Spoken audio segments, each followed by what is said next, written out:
ಈ ಅತ್ಯಾಚಾರ ಕೇಸ್ ಅಲ್ಲದೇನೆ ಅಶ್ಲೀಲ ವಿಡಿಯೋ ಇದ್ದ ಪೆನ್ ಡ್ರೈವ್ ಅನ್ನು ವೈರಲ್ ಮಾಡಿದ ಆರೋಪ ಕೂಡ ದೇವರಾಜೇಗೌಡರ ಮೇಲಿದೆ. ಪೆನ್ ಡ್ರೈವ್ ಅನ್ನು ನೀಡಿದ್ದಾಗಿ ಹೇಳಿಕೆ ನೀಡಿದ್ದ ಪ್ರಜ್ವಲ್ ಕಾರ್ ಚಾಲಕ ಕಾರ್ತಿಕ್ ದೇವರಾಜೇಗೌಡರು ಕೊಟ್ಟಿದ್ದೆ ಅಂತ. ಈ ಹಿನ್ನೆಲೆಯಲ್ಲಿ SIT ಅವರು ನೋಟಿಸ್ ಕೊಟ್ಟಿದ್ರೂ ಕೂಡ ದೇವರಾಜೇಗೌಡ ಹಾಜರಾಗಿರಲಿಲ್ಲ.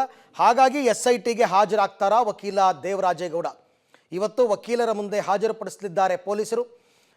ಜಡ್ಜ್ ಮುಂದೆ. ಜಡ್ಜ್ ಎದುರು ಹಾಜರು ವೇಳೆ SIT ಅವರು ನಮ್ಮದು ಒಂಚೂರು ಎನ್ಕ್ವೈರಿ ಇದೆ ಕೊಡಿ ಅಂತ ಕೇಳುವ ಸಾಧ್ಯತೆ ಇದೆ. ಈ ಎಲ್ಲ ವಿಚಾರಕ್ಕೆ ಸಂಬಂಧಪಟ್ಟಂತೆ ಮತ್ತಷ್ಟು ಮಾಹಿತಿ ನನ್ನ ಕೊಲೀಗ್ ಶಶಿಧರ್ ಅವರಿಂದ ಪಡ್ಕೊಳ್ಳೋಣ. ಶಶಿಧರ್, ಈಗಾಗಲೇ ದೇವರಾಜೇಗೌಡರನ್ನ ವಶಕ್ಕೆ ತಗೊಂಡಿದ್ದಾಯಿತು, ಕರ್ಕೊಂಡು ಬಂದಿದ್ದಾಯಿತು, ಈಗ ಮುಂದೇನು ಏನು ಕಥೆ ಅಂತಂದ್ಬಿಟ್ಟು? ಅರವಿಂದ್, ಏನು ಏಪ್ರಿಲ್ 1ರಂದು ದೂರು ನೀಡಿದಂತಹ ಸಂತ್ರಸ್ತ ಮಹಿಳೆ ನಿನ್ನೆ ಮರು ಹೇಳಿಕೆಯನ್ನು ನೀಡಿದರೆ ಆ ಮರು ಹೇಳಿಕೆಯಲ್ಲಿ ದೇವರಾಜೇಗೌಡರ ವಿರುದ್ಧ ಅತ್ಯಾಚಾರ ಪ್ರಕರಣ ದಾಖಲಾಗಿರ್ತಕ್ಕಂಥದ್ದು. ಸೆಕ್ಷನ್ 370 ಯಾವಾಗ ದಾಖಲಾಯಿತು, ದೇವರಾಜೇಗೌಡರು ಬಂಧನದ ಭೀತಿಯಿಂದ ಪರಾರಿಯಾಗುವಂಥ ಒಂದು ಪ್ರಯತ್ನವನ್ನು ಮಾಡಿದರು. ಆದರೆ 8/5 ಸಮಯದಲ್ಲಿ ಅವರ ಒಂದು ಹೇಳಿಕೆಗಳು ಹಾಗೂ ಕೆಲವೊಂದು ಸಾಕ್ಷಿಯಾಗಿ ಅವ್ರ ಜೊತೆ ಮಾಡಿರ್ತಕ್ಕಂಥ ಆಡಿಯೋ ವಿಡಿಯೋ ಕ್ಲಿಪ್ಪಿಂಗ್ಗಳನ್ನು ಎಲ್ಲ ವಾಟ್ಸಪ್ ಗ್ರೂಪ್ಗಳಿಗೂ ಅಪ್ಲೋಡ್ ಮಾಡಿದರು. ಇದರಿಂದಾಗಿ ಅವರು ಏನು ಪೊಲೀಸರಿಗೆ ತಗಲಾಕೊಂಡಿದ್ದಂತೂ ಏನು 8/5ರಲ್ಲಿ ಯಾವಾಗ ಅಪ್ಲೋಡ್ ಮಾಡ್ತಾರೆ ಅವರ ನೆಟ್ವರ್ಕನ್ನು ಆಧರಿಸಿ ಹಿರಿಯೂರು ಬಳಿ ಅವರನ್ನ ವಶಕ್ಕೆ ಪಡಿತಾರೆ. ಆ ನಂತರದಲ್ಲಿ ಹಿರಿಯೂರು ಪೊಲೀಸರಿಂದ ಹೊಳೆನರಸೀಪುರ ನಗರ ಠಾಣೆ ಪೊಲೀಸರು ವಶಕ್ಕೆ ಪಡೆದು ಈಗ ಹೊಳೆನರಸೀಪುರ ಪಟ್ಟಣದ ಆರಕ್ಷಕರ ಕಚೇರಿಯಲ್ಲಿ ಅವ್ರನ್ನ ಇರಿಸಿರ್ತಕ್ಕಂಥದ್ದು. ಈಗಾಗಲೇ ವಿಚಾರಣೆಯನ್ನು ಆರಂಭಿಸಿರ್ತಕ್ಕಂಥದ್ದು. ನೀವು ದೃಶ್ಯದಲ್ಲಿ ಗಮನಿಸ್ಬೋದು, ಇದು ಹೊಳೆನರಸೀಪುರ ಪಟ್ಟಣದ ಆರಕ್ಷಕರ ವೃತ್ತ ನಿರೀಕ್ಷಕರ ಕಚೇರಿ. ಈ ಕಚೇರಿಯಲ್ಲಿ ಈಗ ದೇವರಾಜೇಗೌಡರ ವಿಚಾರಣೆ ಆರಂಭವಾಗಿದೆ.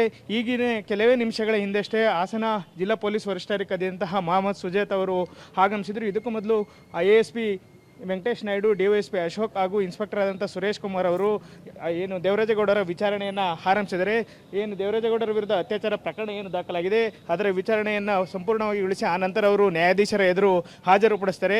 ಈಗಾಗಲೇ ಅವರ ವಿರುದ್ಧ ಅತ್ಯಾಚಾರ ಪ್ರಕರಣ ದಾಖಲಾಗಿರೋದ್ರಿಂದ ಅವರನ್ನು ಬಂಧಿಸುವುದು ಬಹುತೇಕ ಖಚಿತವಾಗಿದೆ. ಈಗಷ್ಟೇ SP ಅವರು ಆಗಮಿಸಿದ್ದು ವಿಚಾರಣೆ ಮತ್ತಷ್ಟು ಕಾಲ ನಡೆಯಲಿದೆ. ಏನು ದೇವರಾಜೇಗೌಡರು ಪ್ರಮುಖವಾಗಿ ಅತ್ಯಾಚಾರ ಪ್ರಕರಣ ಒಂದಲ್ಲದೆ ಇನ್ನೊಂದೆಡೆ ಪೆನ್ ಡ್ರೈವ್ ಪ್ರಕರಣವೂ ಸಹ ಸೇರಿದೆ. ಹೀಗಾಗಿ ನ್ಯಾಯಾಧೀಶರ ಎದುರು ಅವರನ್ನು ಹಾಜರುಪಡಿಸುವ ವೇಳೆ SIT ಸಹ ಅವರನ್ನು ವಶಕ್ಕೆ ಕೇಳುವಂಥ ಒಂದು ಸಾಧ್ಯತೆ ಹೆಚ್ಚಾಗಿದೆ. ಹಾಗಾಗಿ ಈಗ ಪೊಲೀಸ್ ಠಾಣೆ ಎದುರು ಸಾಕಷ್ಟು ಜನರು ಜಮಾಯಿಸಿದ್ರು. ನೀವು ದೃಶ್ಯದಲ್ಲಿ ಗಮನಿಸ್ಬೋದು, ಏನು ದೇವರಾಜೇಗೌಡ ಬಂಧನ ಆದ ನಂತರ ಸಾಕಷ್ಟು ಜನರು ಪೊಲೀಸ್ ಠಾಣೆ ಎದುರು ಆಗಮಿಸಿದ್ದಾರೆ. ಈಗ ಪೊಲೀಸರು ಅವರೆಲ್ಲರನ್ನೂ ಸಹ ಕಳಿಸ್ತಾ ಇರತಕ್ಕಂಥದ್ದು.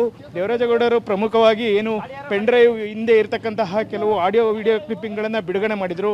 ಅದಾದ ಬಳಿಕ ಅವ್ರಿಗೆ ಈಗ ಸಂಕಷ್ಟ ಎದುರಾಗಿರ್ತಕ್ಕಂಥದ್ದು. ಮಹಿಳೆಗೆ ಲೈಂಗಿಕ ಕಿರುಕುಳ ಹಾಗೂ ಅತ್ಯಾಚಾರ ಪ್ರಕರಣದಲ್ಲಿ ಅವರೀಗ ಸಂಕಷ್ಟಕ್ಕೆ ಸಿಲುಕಿರ್ತಕ್ಕಂಥದ್ದು. ಈಗ ಹೊಳೆನರಸೀಪುರ ವೃತ್ತ ನಿರೀಕ್ಷಕ ಕಚೇರಿಯಲ್ಲಿ ಕಳೆದ 15 ನಿಮಿಷಗಳಿಂದ ಅವರ ವಿಚಾರಣೆಯನ್ನು ಆರಂಭಿಸಲಾಗಿದೆ. ಇದಾದ ನಂತರ ಅವ್ರನ್ನ ನ್ಯಾಯಾಧೀಶರ ಎದುರು ಹಾಜರುಪಡಿಸ್ತಾರೆ. ಈ ಸಂದರ್ಭದಲ್ಲಿ ಅವರು ಬಂಧನವೂ ಆಗ್ಬೋದು ಅಥವಾ SIT ಅವರನ್ನು ವಶಕ್ಕೆ ಕೇಳುವಂಥ ಒಂದು ಸಾಧ್ಯತೆ ಇರತಕ್ಕಂಥದ್ದು. Arvind, okay, thank you Shashidhar ತಮ್ಮೆಲ್ಲ ಮಾಹಿತಿಗೆ. ಒಟ್ಟಾರೆ ಇವತ್ತು ದೇವರಾಜೇಗೌಡಗೆ ಒಂದು ರೀತಿ ಬಿಗ್ ಡೇ. ಯಾಕೆ ಅಂತಂದರೆ ಅರೆಸ್ಟ್ ಅಂತ ತೋರಿಸಿ ಜಡ್ಜ್ ಮುಂದೆ ಹಾಜರುಪಡಿಸಿ, ಇವತ್ತು ಕೋರ್ಟ್ ಕಲಾಪ ಇರಲ್ಲ, ಹಾಗಾಗಿ ಜಡ್ಜ್ ಮುಂದೆ ಹಾಜರುಪಡಿಸಿ ಪೊಲೀಸರಾದರೂ ವಶಕ್ಕೆ ಪಡೆಯಬಹುದು, ಪೊಲೀಸ್ ಕಸ್ಟಡಿ ಅಥವಾ SIT ಕಸ್ಟಡಿಗೆ ಬೇಕಾದರೂ ಕೊಡಬಹುದು, ಏನು ಬೇಕಾದರೂ ಆಗೋ ಸಾಧ್ಯತೆ ಇದೆ.